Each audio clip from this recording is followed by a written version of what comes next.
All right, let's get into it. So picture this.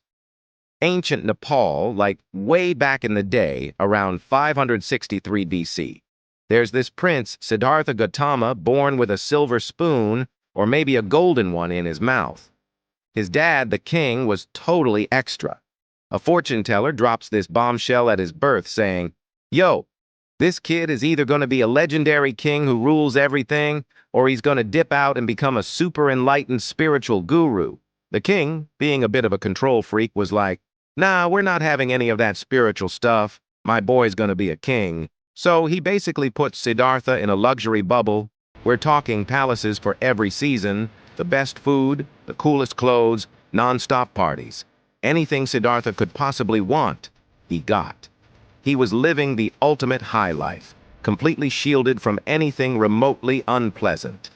He even gets married to a beautiful princess, Yashodhara, and they have a son, Rahula. Life was, for all intents and purposes, perfect. But here's the thing about bubbles. They pop. Siddhartha starts getting this nagging feeling, this itch he can't scratch. He's got everything, but he's not really happy. It's like having every video game but still being bored. He gets super curious about what's outside the palace walls. What's the real world like? He keeps bugging his dad, and finally the king caves, but he's like, "Okay, but we're cleaning up the streets first. Make it look nice." So Siddhartha goes on his first trip out with his charioteer, Channa. Despite his dad's best efforts to stage manage the whole thing, reality hits hard.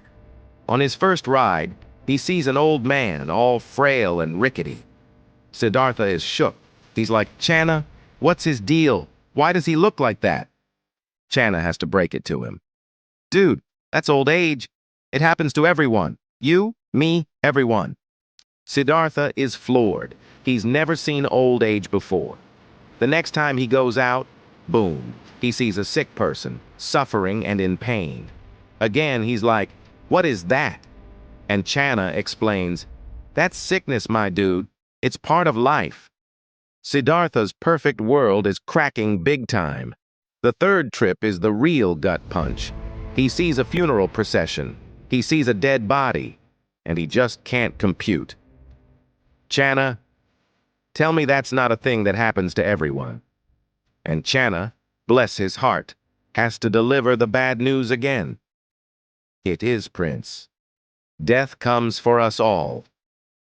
This trifecta of suffering, old age, sickness, and death completely rocks Siddhartha's world. Everything he thought was real and permanent inside his palace now seems like a total sham. He's spiraling, thinking, what is the point of all this luxury and fun if it all ends in decay and dust? There has to be more to it. Then, on a fourth trip, he sees something different. He sees a wandering ascetic, a holy man. This guy has basically nothing, just a simple robe and a begging bowl, but he has this look of total peace, like he's unlocked a cheat code for life. Siddhartha is fascinated. He asks Channa, "Who's that guy? He has nothing, but he looks so chill."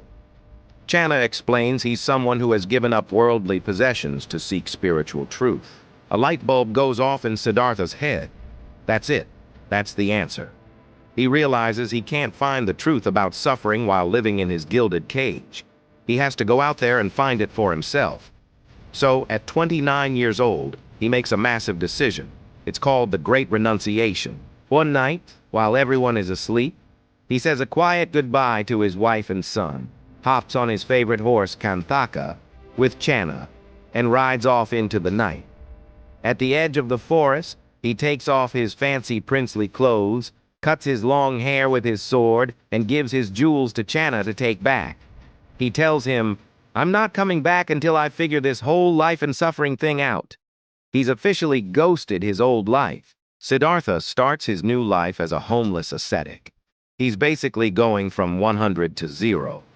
He studies with the most famous spiritual teachers of the time, mastering their meditation techniques, but he's still not satisfied. He's like, "This is cool, but it's not the answer." He feels like he's just temporarily numbing the pain, not curing the disease. So he decides to go even more extreme.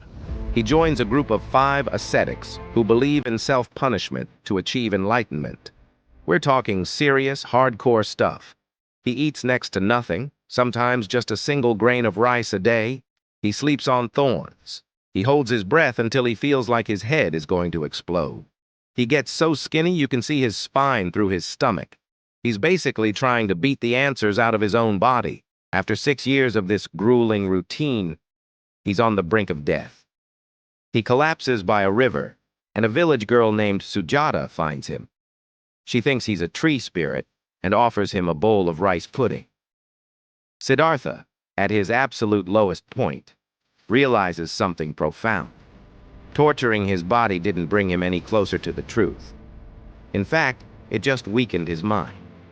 He was so focused on the pain, he couldn't think clearly. He accepts the rice pudding, and his 5 ascetic buddies are disgusted. They're like, "Traitor, you gave up," and they leave him.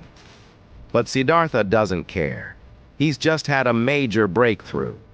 He realizes the path isn't about extreme luxury, and it's not about extreme self-denial either. It's somewhere in the middle way. Genius, right? With his strength back, he finds a big old Bodhi tree and sits down underneath it. He makes a vow. "I am not getting up from this spot until I find the ultimate truth, even if my body wastes away." He sits and he meditates. He's not just chilling. He's in a deep, focused state of concentration. This is where it gets epic. The story goes that a demon-like figure named Mara, who represents all the temptations and fears of the mind, shows up to stop him. Mara is the ultimate hater. He tries everything. He sends his beautiful daughters to distract Siddhartha. Doesn't work. He sends armies of demons to scare him with weapons and fire. Siddhartha doesn't even flinch. He summons terrifying storms. Siddhartha stays perfectly calm. Finally, Mara tries one last trick. He challenges Siddhartha's right to seek enlightenment, saying, "Who's your witness? Who can vouch for you?" Siddhartha doesn't say a word. He just calmly reaches down and touches the earth. The earth itself roars, "I am his witness." Mara is defeated. All the illusions, all the distractions, all the fears, they vanish. As the morning star rises, it all clicks. Siddhartha Gautama achieves enlightenment. He sees the true nature of reality. He understands the cause of all suffering. It's our craving, our attachment, our ignorance. And more importantly, he understands how to end it. At that moment, he's no longer just Siddhartha. He is the Buddha, which means the awakened one. He's got the ultimate knowledge, but for a moment he hesitates. He thinks, "This is so deep. Will anyone even get it?" But his compassion is too strong. He knows he has to share this path with others. So he gets up and walks to a deer park in Sarnath to find those 5 friends who ditched him. They see him coming and they're like, "Ugh, here comes the quitter." But as he gets closer, they can feel it.